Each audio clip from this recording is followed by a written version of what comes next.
caring ministry and spiritual oversight of the church. We think, in any ways, as the deacons, that David has been performing a spiritual oversight function, and that is part of the constitution as well as one of the functions of an elder. I don't want to say too much more about that. We, as an executive, want to bring David's name to the church, and the church should vote on it, whether yes, no, or abstain. We've got ballots. David just it's we're not going to.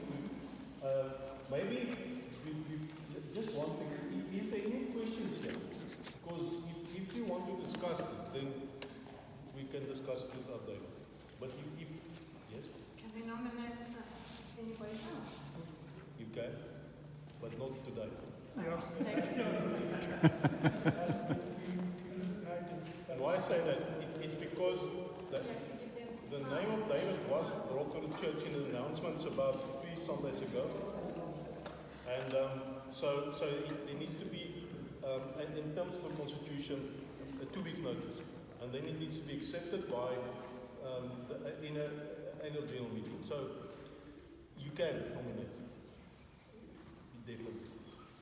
But there needs to be a bit of a, this is a time that needs to elapse. I've got pen. No, that's not the base here. You need a pen.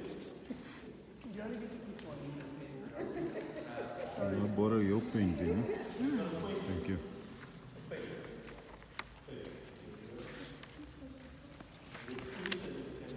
Thank you. People don't talk then. Pass me on.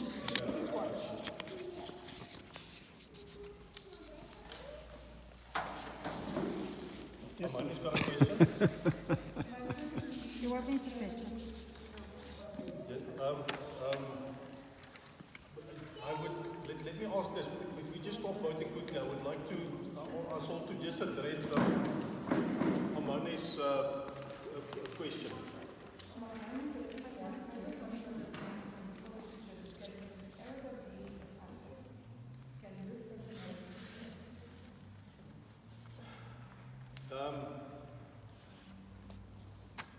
Yes. I nearly want to say Mark is more, he's very much into understanding the role between pastor and elder. However, let me put it like this. It's interesting, but actually, a pastor is actually also an elder. It's much the same. Mark, the question is here, can an elder also be a pastor?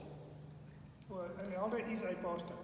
Or if I hear you right, are you saying, does it make any difference to David's candidacy as a pastor?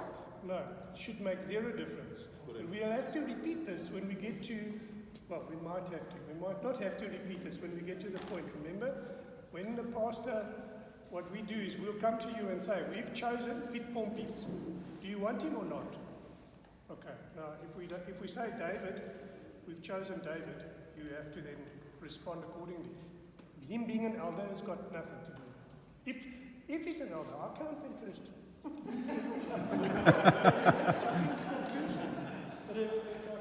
Okay, but the pastor is, we work for pastor, he becomes the head elder. So he becomes the elder amongst the other, he himself becomes the leader of the elders that we have. So yes, it's but it's a question, and I like the question.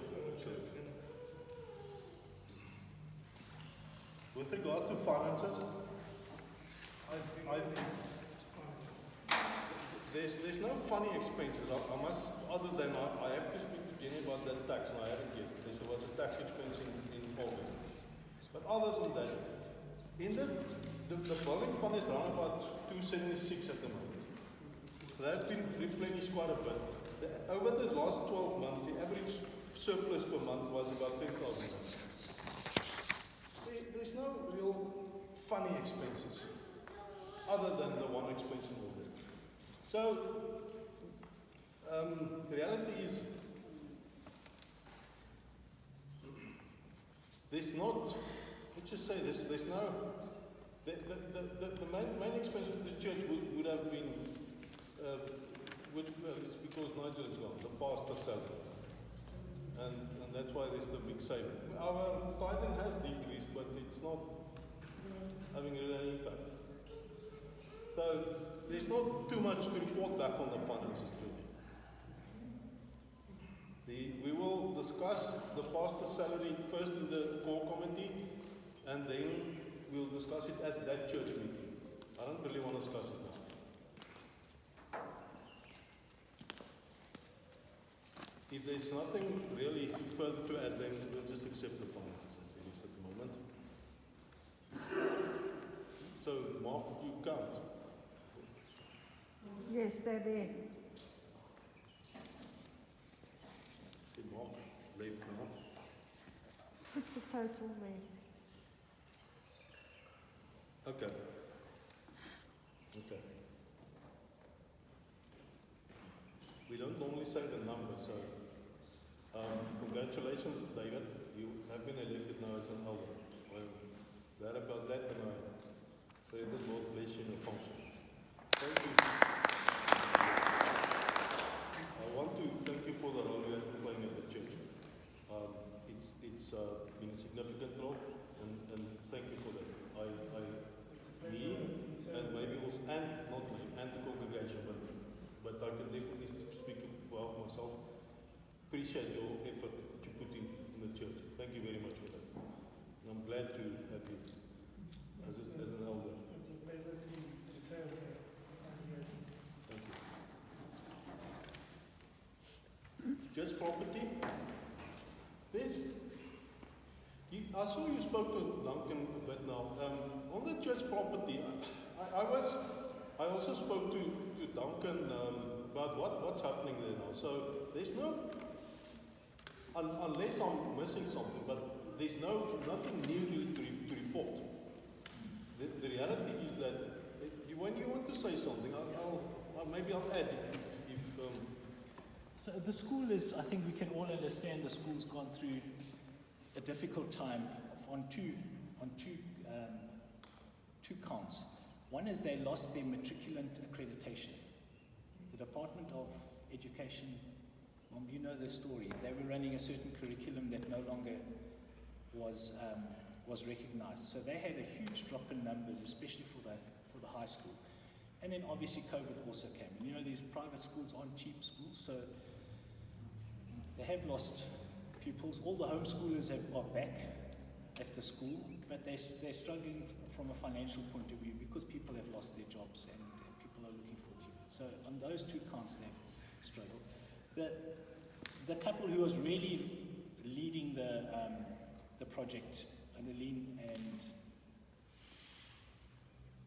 and Henk Bester, they've left for Cape Town as well. So Zelda, the headmaster, is running everything at this stage, so she has her hands full. And they're busy working on the property and they're maintaining it, everything. And I think the grand projects have been put on hold a little.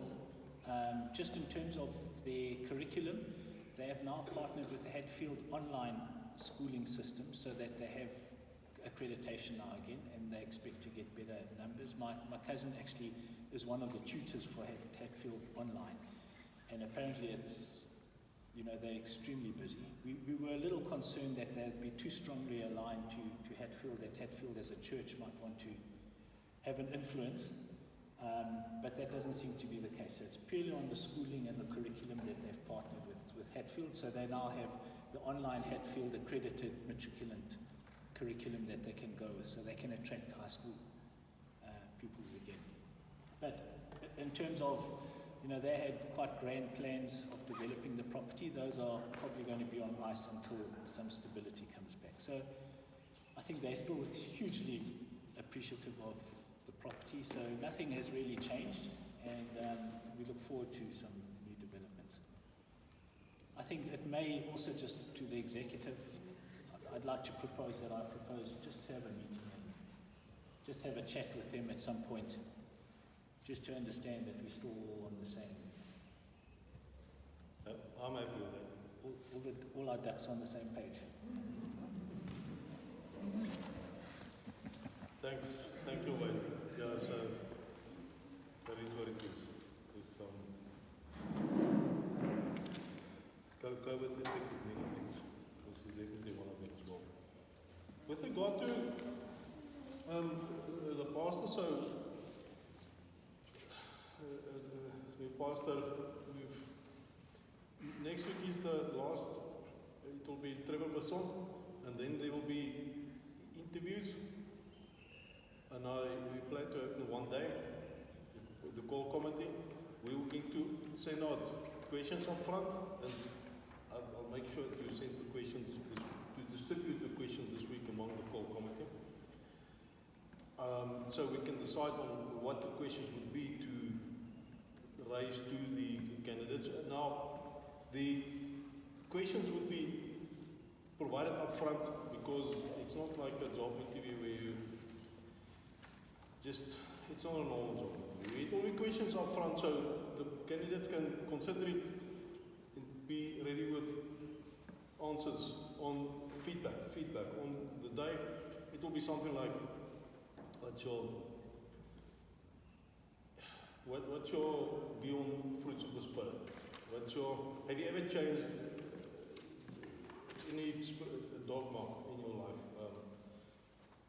It's questions like that. It's not superficial. It's to get an understanding of the spirituality of the person. See if it fits and it can work. Then the then there will be feedback to the church, and there will be a meeting. We'll provide feedback on that in due course. And at least I'm glad to see that this movement, that I'm really glad about. It's been long, very long, actually. If there's no new matters or other matters, then that today, we have, maybe I should just provide feedback. We actually have bought a new computer. So next week it will be here. And we expect less technical issues because it's a new computer. It should work well. It's been bought. We'll bring it along next time. It's got a hard state. What do you call it? Solid state. Anyway.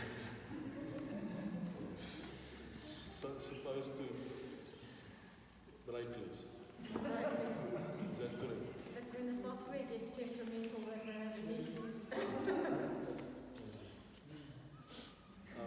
I didn't buy it.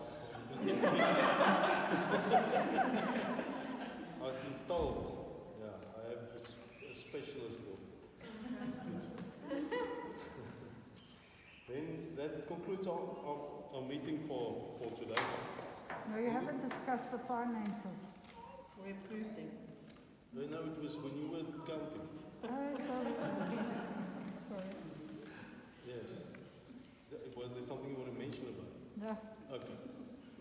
That's fine. Then we will, I'm not going to determine a date now. For the next meeting we will announce a new date as time goes on. So let us just end with prayer, and then